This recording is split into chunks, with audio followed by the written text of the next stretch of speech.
ওনার দল ওনার মগজ ধোলাই একেবারে সফল। কিন্তু যে দল শরীর থেকে ধর্ষকদের পোষে, ধর্ষণকে সেলিব্রেট করে, জেল থেকে বেরোনো ধর্ষকের গলায় মালা পরিয়ে নিজেদের দলে স্বাগত জানায়, সেই দলে ছি। অভয়া, তুমি আসলে একটা খেলনা ছিলে, মহাজাগতিক খেলনা।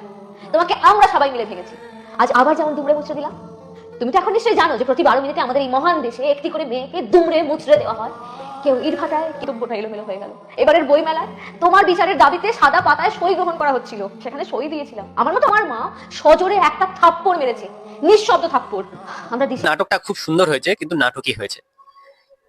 তোমরা কিছুদিনের রাত জেগে মিছিল মিটিং করে তোমরা প্রতিবাদ জানিয়েছো, তোমাদের প্রতিবাদকে কুর্নিশ, কিন্তু তোমাদের যখন মতের সঙ্গে মিললো না তাদের পরবর্তী স্টেপটা, তখন তোমাদের মনে হচ্ছে তোমাদের বুকের মধ্যে কেমন হচ্ছে, এবং তোমাদের নিজেদেরকে উদ্গান্ডু মনে হচ্ছে। কেন মনে হচ্ছে? কারণ তোমাদের মতের সঙ্গে তাদের মত মেলেনি। তোমরা এটা বলো তো, তারা এতদিন ধরে যে সন্তানটাকে মানুষ করলো, তিল তিল করে গড়ে তুললো, সেই সন্তানটাকে যখন তারা ছিন্ন ভিন্ন অবস্থায় দেখলো, তাদের বুকের মধ্যে কেমন হচ্ছে? তারপরেও যে সরকারটা তাদের জন্য দায়ী, সেই সরকারটা বহাল তবিয়াতে দাঁড়িয়ে আছে, এখনো ক্ষমতায় রয়েছে, তাদের বুকের মধ্যে কেমন হয়? তাদের জায়গা থেকে এটা বিচার করো। তোমরা এই প্রশ্নটা তুলতে না যদি তারা বিজেপির হাত না ধরে বামপন্থীদের হাত ধরতো। তামান্নার মাও বামপন্থীদের হাত ধরে ভোটে দাঁড়িয়েছে, তাই নিয়ে তোমাদের কোনো প্রশ্ন ওঠে না। তোমাদের বক্তব্য বিজেপি ধর্ষকদের সাপোর্ট করে। আদতে কি ঘটেছে আমরা হয়তো জানি না, আমরা কিছু চটিচাটা মিডিয়ার কথা শুনে আমরা নাচছি, আমি নিজেও জানি না।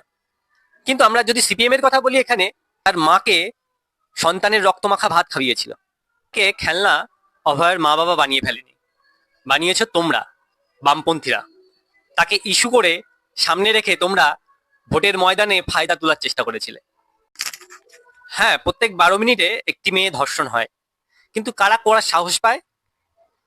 এই তৃণমূলের মতো যেসব রাজনৈতিক দল আছে, তাদের মদতেই এইসব ধর্ষকরা সুযোগ পায়। আর তাদের সুযোগ করে দাও তোমাদের তো কিছু সুবিধাভোগী লোকজন।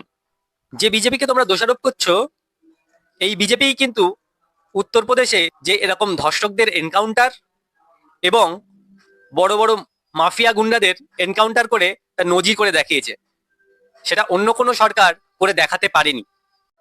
যারা অভয়াকে নিয়ে প্রতিবাদ করেছিলে, তারা এখন ঘুমাতে যায় নিশ্চিন্তে, তারা তাদের নিত্য কাজে ফিরে গেছে। তারা কিন্তু এই মাননীয়ার আহ্বানেই পুজোতে ফিরেছিলেন। তোমরা এখন বিভিন্ন রকম পাপ্পিদের নিয়ে খেলাধুলোয় মেতে উঠেছো, কিন্তু তার বাবা মার কাছে তার নিজের সন্তানটাকে নিয়েই এখনো সেই শূন্যতা কিন্তু রয়ে গেছে।